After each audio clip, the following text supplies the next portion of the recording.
Welcome to new TV Telugu.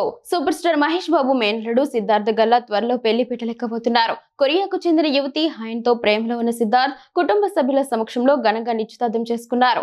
ఈ వేడుకకు సంబంధించిన ఫోటోలు ప్రస్తుతం సోషల్ మీడియాలో వైరల్ గా మారాయి.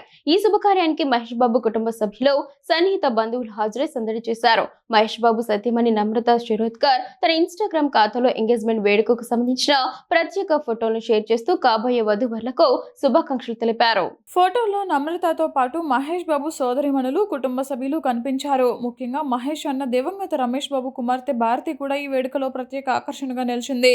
చాలా అరుదుగా పబ్లిక్ లో కనిపించే భారతి ఈ కార్యక్రమంలో పాల్గొనడంతో అభిమానులు ఆమె ఫోటోలను సోషల్ మీడియాలో విస్తృతంగా షేర్ చేస్తున్నారు. సిద్ధార్థ్ గల్లా ప్రముఖ పారిశ్రామికవేత్త, రాజకీయ నాయకుడు గల్లా జయదేవ్ మరియు పద్మావతి దంపతుల చిన్న కుమారుడు. ఆయన అన్న అశోక్ గల్లా ఇప్పటికే హీరోగా టాలీవుడ్లో అడుగుపెట్టి తనకంటూ ప్రత్యేక గుర్తింపు తెచ్చుకునే ప్రయత్నంలో ఉన్నారు. ప్రస్తుతం అశోక్ గల్లా నటిస్తున్న వీసా చిత్రం విడుదలకు సిద్ధమవుతోంది. ఇక సిద్ధార్థ్ గల్లా మాత్రం సినీ రంగానికి దూరంగా ఉండి కుటుంబ వ్యాపార వ్యవహారాలను నిర్వహిస్తున్నారు. కొంతకాలంగా కొరియన్ యువతి హైన్తో ప్రేమలో ఉన్న ఆయన ఇప్పుడు కుటుంబ సభ్యుల అంగీకారంతో కొత్త జీవితానికి శ్రీకారం చుడబోతున్నారు. నిశ్చితార్థ వేడుక ఎంతో ఆత్మీయ వాతావరణంలో జరిగినట్లు ఫోటోలు చూస్తే స్పష్టమవుతోంది.